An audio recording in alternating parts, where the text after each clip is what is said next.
Production funding for Behind the Headlines is made possible in part by the WKNO Production Fund, the WKNO Endowment Fund, and by viewers like you. Thank you. The potential and the impact of community college in Memphis tonight on Behind the Headlines.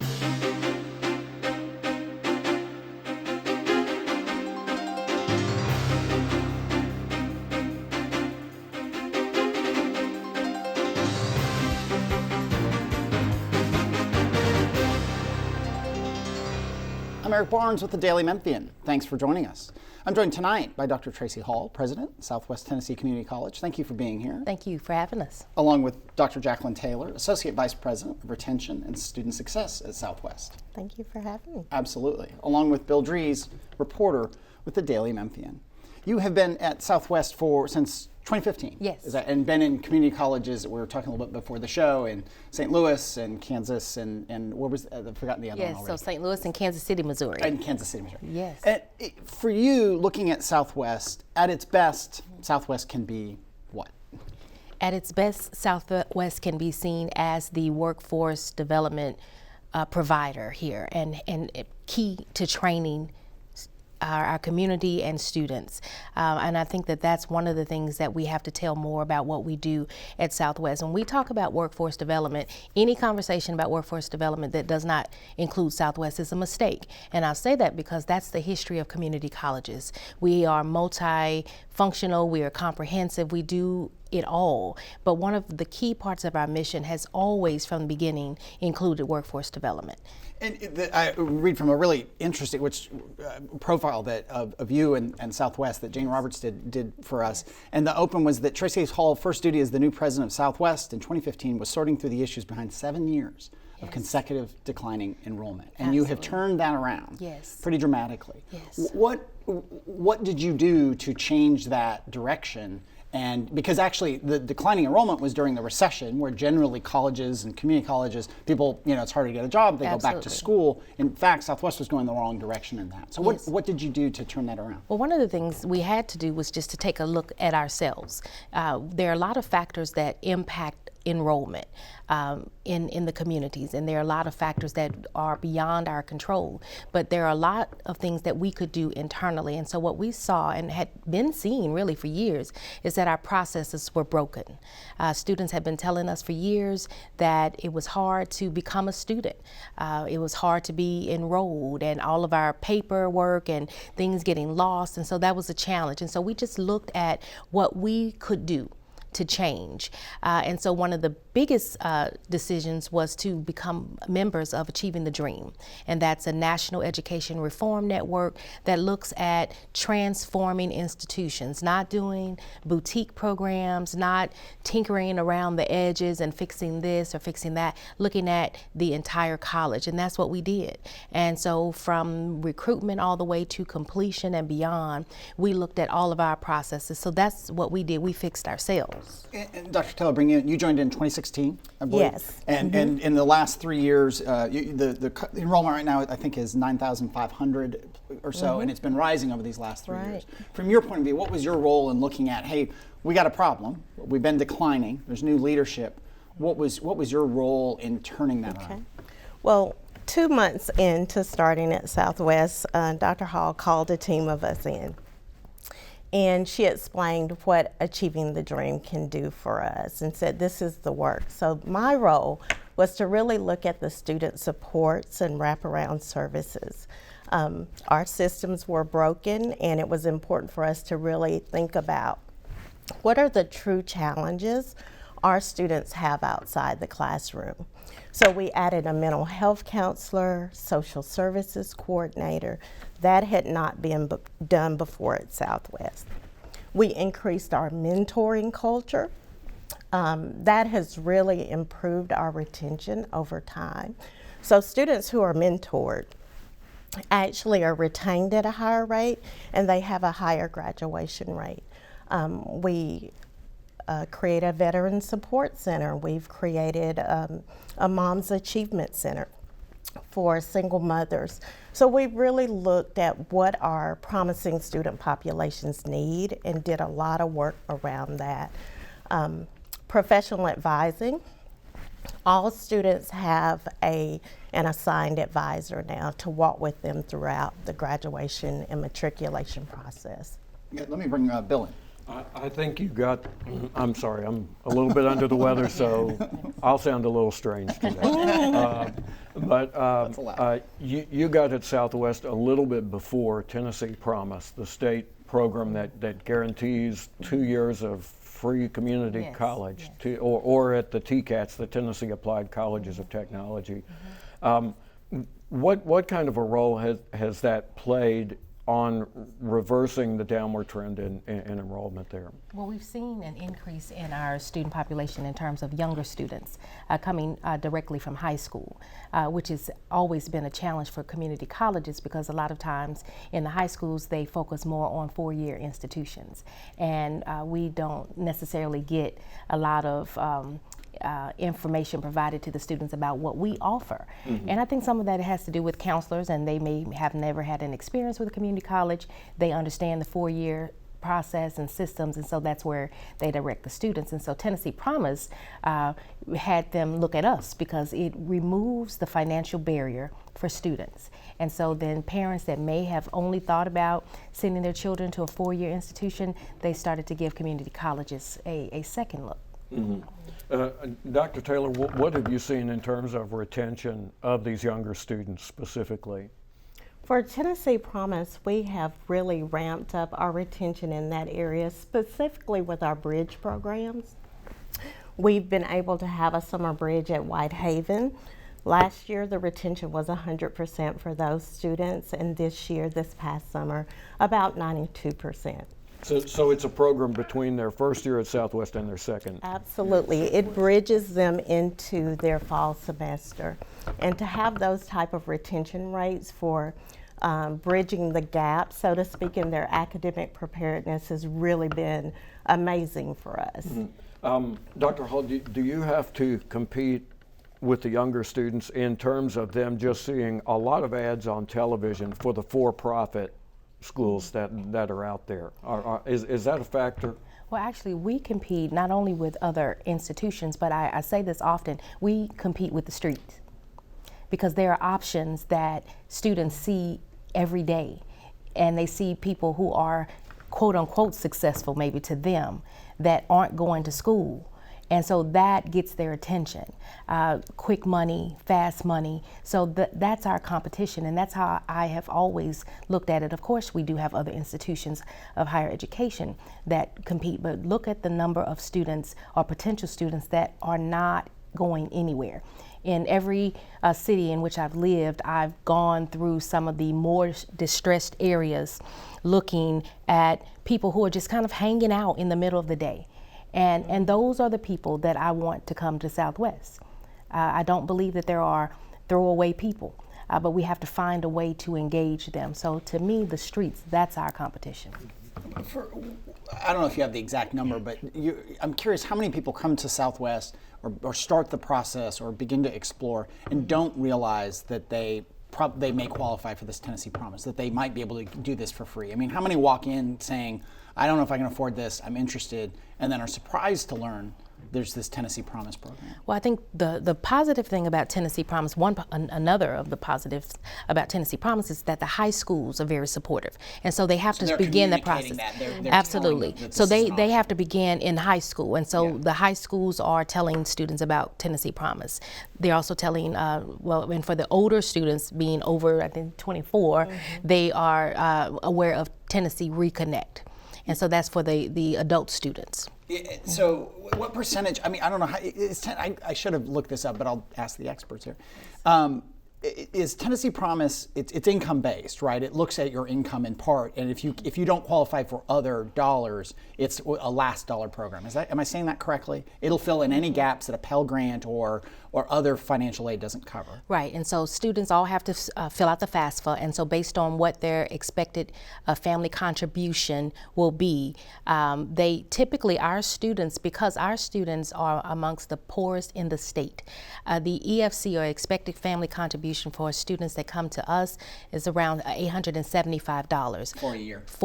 That's their, and so their families can only afford about $875. But you look at across the state, it's about $4,600. So we have an extremely impoverished population. So most of our students receive a Pell Grant, full Pell Grant. To cover, but for those students that they will not receive a full Pell Grant, their families can have a higher EFC, then the Tennessee Promise funds kick in, and it is a last dollar, as you said. And about how many students? I mean, how much does it cost? So we talked about the number of students. What does it cost a full year before any assistance or financial aid? For about $4,500 per year. Per year. And all the degrees are 2-year degrees. 2-year degrees, but we have short-term certificates as well. So you can get career in a year. We have about 20 programs where they're less than a year. You talked a lot about the counseling and the support services. How many students at Southwest? I would imagine it's very high that they're also working. Most of our students work. We conducted some qualitative focus groups last spring, and we found overwhelmingly that our traditional 8 students just coming out of high school and our adult learners said they have to work. And so when you look at that EFC comparison, we realize that poverty is a major factor for us. And so in the last year, for our adult learners in particular, we've been able to get grant funding for books and access code scholarships because access codes. So that is a type of online access to textbooks. Okay, gotcha. And so what we found was we removed the barrier of tuition for Tennessee Promise and Reconnect students. They come through our doors, but they can't afford books. Well, and with as someone who has 2 kids in college, yes, it's astounding what I mean. My son's a computer engineering, and my daughter. I mean, the book price is really the first semester of books may be $1,000, and so that has been one of the things. Promise, I'm sorry to interrupt you. Tennessee Promise can't go towards that. No, it does not at all. It does not cover books, and so people don't know that. So they know it's the tuition, but all the other support that the student needs, like books. And so we have our foundation. We award over about $150,000 a year in book scholarships, and it's still not enough. And I would imagine, I mean, back to this, the declining enrollment and coming back. I mean, things like that, if you're working poor, and then suddenly you've got a book bill. I mean, that could just send somebody to throw their hands up and say, I've already got to get there, transportation is difficult. I mean, when you start piling up those daily difficulties and daily impediments to being in class, $500 worth of book in a semester just says, I just can't do that. And then you have to think, we're in a technology age, right? We have worked really hard to increase our Chromebook checkout program. So students the Google Chromebook. Yes, the Google Chromebooks, they can check them out for a semester and use them whole semester for free. And we found that students who check them out multiple times, plus have those wraparound mentoring supports and other layers of support, they are retained at much higher rates. And so we know that holistic student support is critical for us. Let me ring Bill. Let's talk about jobs and the jobs that are out there now. Are those going to be the jobs of the future, or is the Memphis economy, as we've heard from some people, in store for a big change and maybe an emphasis away from logistics? Well, I think given our industries that are located here, I think we will always have a logistics and transportation as a main industry. But I think that we will be neglectful in preparing for the future if we don't focus on more STEM-related and IT careers. And when we look at what students are interested in, being exposed to those types of high wage types of jobs. And that's when I've spoken to students and they're not in school, one of the things that they're saying is that we don't offer what they want, or we're not focusing on what they want. So there may be jobs available, but if students, potential students, aren't interested in those jobs, we have to find out where are we preparing, what are we preparing them for. We want to make, at Southwest, what we've focused on the first couple of years that I was here, we focused on the what, and so fixing the decline in enrollment, fixing our processes. But what we're focusing on now, it's our why, and it's moving people out of poverty and giving them viable options to not be on the street, not doing things that are illegal. What can we provide, and looking towards the future? So when we're talking more about IT and our Cisco Academy that's at our Maxine Smith campus. Also, we have very strong allied health and nursing programs. And though actually our nursing program, it's our most popular program. And our business program, it's our second most popular program. And so we have to expose students to not just transportation and logistics, understanding that that industry is very strong here in Memphis, but also expose them to a variety of opportunities for them so that they can earn family-sustaining wages. Dr. Taylor, your thoughts on that? Well, one of the things we did in the first year of ATD was look at our co-curricular programming, that out-of-classroom support, and we decided that we really needed an internship program. We've really ramped that up over the last couple of years, built some great partnerships for our AAS degree programs in particular. Those are the Associate of Applied Science. So students are ready for the workforce as soon as they get that degree. But those interns, at a rate of about 40%, when they intern with a company, they're eventually hired with that same company. So we're teaching our students that that's the 3-month interview, right? So that they can really become socially and economically mobile in the Memphis area. Go ahead. And why that's important in terms of our why, it's because we're focusing on equity. And so you have students that come to us underprepared academically, but they're also underprepared socially. They also don't have the safety nets in place that some students that may have families that are already, if they're not first generation, they already have connections. And so it's important for us to get our students into the workforce through these internship opportunities, because when you're talking about closing achievement gaps, you're talking about closing equity gaps, this gives them an opportunity to have experiences of someone whose families already maybe can get them connected into the business. And I would assume, I mean, we have had people on the show and we've written about it, and both politicians and business leaders talking about, you know, there's a number that gets thrown around a lot, 16,000 unfilled jobs right now in Memphis. And although we have poverty and all kinds of issues, I mean, unemployment's very, very low. So I would assume the businesses are all over this, many of them, in terms of, yes, we are struggling to hire in these tech jobs. Not necessarily, I mean, in these kinds of jobs you're talking about, there's, you know, they always talk about the welding, they talk about the medical device, they talk about, you know, manufacturing is not what it used to be. So do you have a whole effort to go out and talk to businesses and say, hey, will you host an internship program? And then is there a shaping of the internship and the curriculum to meet that company's needs? Or is it, hey, here's our program, do you, the business, fit into it? No, absolutely not. And that's, I'm glad that you mentioned that, because I think that's a common misconception, is that in higher ed or maybe at community colleges specifically, we teach what we want to teach, and that's absolutely not. That's the question I was struggling to ask. Yes, and that's absolutely not our perspective at all, because the goal is for every student to get a job. And so we can't teach what we want if that's not what the industry needs. And so with all of our career and technical programs, we have advisory committees. Those advisory committees are comprised of people from business and industry. They inform us about curriculum. They inform us about the equipment. The latest equipment that we need, and through those advisory committees, that's how we have those partnerships to get our students internships. So no, it's absolutely the opposite. The business and industry has to be engaged with us. We have to be engaged with them, so that we can know when our students graduate that they are work ready. And I would assume some of that dynamic is a part of retention, right? I mean, some of it comes down to dollars and cents. You're going to go to this school to get this degree, spend the money that you might have to spend, and the hassle and the trouble and all those difficulties, and there's a job waiting out there, right? I mean, that's part of your carrot in terms of keeping people going in this process. And what we're trying to do is expose students before they graduate, right?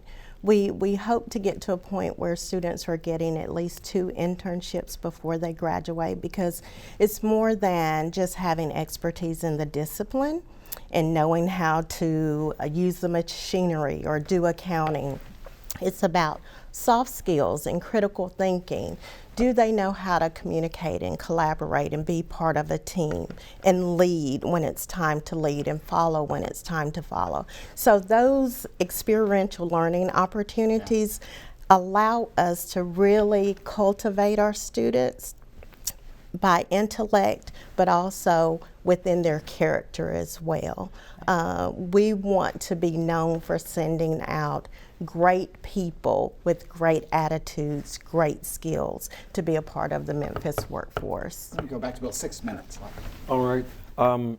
Dr. Hall, Southwest tried something that a lot of institutions are trying, and that is a college high school, I think it's called. And that didn't work out. Will there be another attempt at that? And what were the lessons learned from this? Well, so let me say first, this was my third urban community college and my third time starting an early college model. It worked in Kansas City. It worked in St. Louis. Unfortunately, it didn't work here for a variety of reasons.